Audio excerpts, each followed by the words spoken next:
kenapa kita lagi-lagi menghadirkan Ihsanuddin Nursi? Ada alasannya. Pertama, Nursi lah yang mengatakan bahwa negeri ini sudah negeri yang dikenal dengan praktek mafianya merajalela sekali begitu. Sapi dimafiai. Ayam di Bandung nggak tahu deh.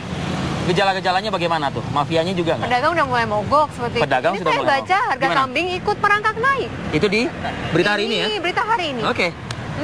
Bang Nursi, tolong diluruskan statement Anda berkali-kali di TV One. Jujur di Apa Kabar Indonesia sering banget tuh. Negeri ini udah negeri mafia. Tomat dimafiain juga begitu sekarang? Sama aja. Ya ampun. Ini lagi-lagi bukti bahwa pemerintah berhasil didikte. Dan korbannya adalah petani-petani yang bilang tadi harga tomatnya cuma Rp200 sampai Rp300 per kilogram gitu. Gimana kondisinya begini sebenarnya. Petani tomat ini terbagi atas 3 kelompok. Oke. Ya. Kelompok pertama adalah petani berdasi. Yang saya maksud dengan petani berdasi adalah korporasi. Mereka punya lahan besar gitu ya. Mereka menentukan berapa besar yang mereka butuhkan. Mereka pasok, mereka olah punya nilai tambah. Mereka atur sedemikian rupa sampai akhirnya mereka sendiri menentukan ke pasar mana. Misalnya ke pasar-pasar modern mana mereka masukin. Itu hitungan jari tangan beberapa posisi. Mereka adalah petani-petani besar yang bermain di industri pangan. Oh. Gitu ya. Nah, kekurangan pasokan, ini masuk ke petani kedua. Kekurangan pasokan, mereka ambil lagi dari petani-petani yang mereka melakukan kontrak sama mereka. Jadi harga kontrak panjang sudah mereka tentukan. Mereka berorganisasi untuk memasok misalnya perusahaan X, korporasi Y, korporasi B, mereka sudah tentukan. Sekali lagi mereka olah, sampai akhirnya mereka punya nilai tambah si korporasi tadi, dan dimasukin ke pasar mereka sendiri dengan pendekatan zero inventory namanya. Jadi tidak ada lagi biaya gudang, karena mereka langsung pergi ke pasar. Yang petani besar tadi, the big farming tadi juga begitu. Yang ketiga adalah petani yang tidak punya kontrak. Petani yang sangat tergantung pada hukum penawaran permintaan di pasar. Petani yang sangat tergantung pada iklim, pokoknya macam-macam. Nah, ini yang tadi yang muncul tadi. Yang kategori 3 nih berarti? Kategori 3. Kenapa? Karena sesungguhnya pemerintah tidak pernah mengatur berapa sesungguhnya kebutuhan produksi, berapa sesungguhnya kebutuhan pasar, berapa pengaturan itu siapa yang bisa berproduksi dan jenisnya kayak gimana itu nggak diatur.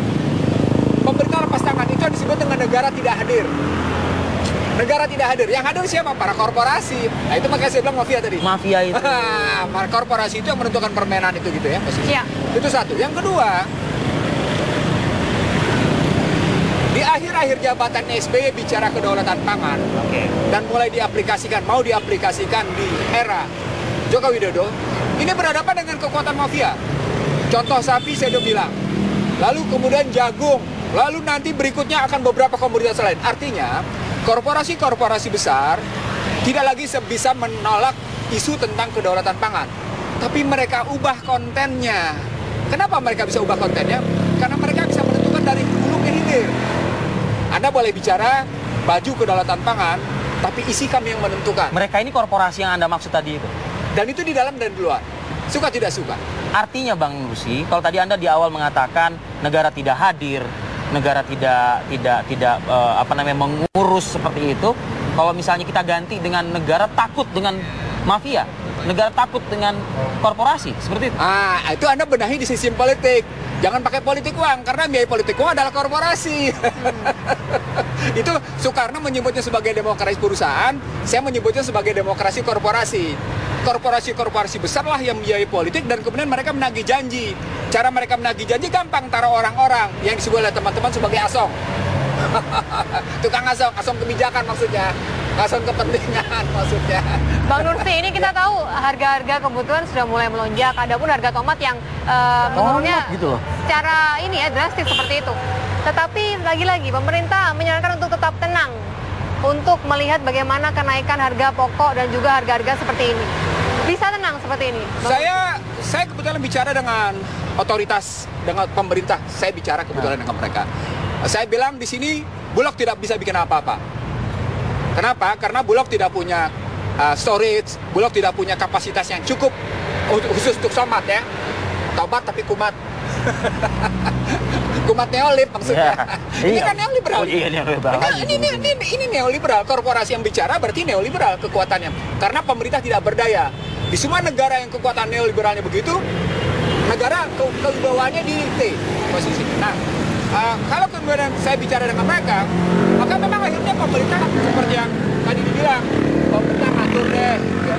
Kalau kita bilang pemerintah harus ngatur, maka pemerintah harus ngatur dari mulai hulu sampai ke hilir. Ya. Kalau kita bicara hanya perdagangan yang statusnya neoliberal itu, hulunya kena kepukul. Kalau kita bicara hulu saja, dimainin di hilir. Itu yang disebut sebagai diperlukan kebijakan sistematik struktural. Nah, kalau kebijakannya pilah-pilah antara perdagangan, produksian, bulog, dan ketahanan Parsial pangan, sekali nggak ketemu. gitu. Termasuk yang namanya penyediaan lahan, nggak ketemu juga, nggak beres juga. Makanya penyediaan traktor, pemberian pupuk, pemberian pestisida macam-macam, nggak nyelesain masalah. Gitulah Oke. pendekatannya. Oke, Bang Nursi, Ya. satu hal lagi Bang. Ini kalau kita tarik ke yang lebih skopnya lebih luas, begitu lebih lebar ya Winnie ya. Kita ketahui, menterinya sudah baru kan? Iya dong, ya kan menterinya sudah baru. Menterinya Thomas juga, Lembong. betul, Thomas Lembong. Sudah turun juga ke petani, ke pasar-pasar untuk menyerap informasi dan lain sebagainya. Terakhir kita mendapat kabar konon kabarnya untuk melawan mafia, ini terkait dengan daging sapi begitu Bang Nursi. Kemendak akan mengimpor 300.000 sapi. Mengimpor loh ibaratnya. Ini kebijakan yang apa kalau dari aspek Bang Nursi ini ya? Pertama, saya ngelihat masih tidak ada koordinasi yang baik ya dalam posisi kebijakan. Sejak awal saya menyebut kekuatan mafia adalah kekuatan pada permainan data-data, permainan angka, sehingga mempengaruhi kebijakan dan mempengaruhi pasar. Jadi bermula pada data. Sama seperti beras di era Soeharto sampai dengan sekarang, para importer itu tahu persis kondisi pasar. Dalam kondisi sapi juga sama. Berapa posisi populasi sapi, berapa kebutuhan pasar, berapa yang bakal dipasok, itu mereka tahu persis. Sementara di pemerintahan datanya tidak ada yang punya kekuatan yang memang akhirnya bisa menjawab kondisinya mendekati akurasi. Makanya saya mempersoalkan tingkat akurasi kebijakan demikian tinggi supaya kita nggak terlampau salah dalam mengambil kebijakan, gitu ya.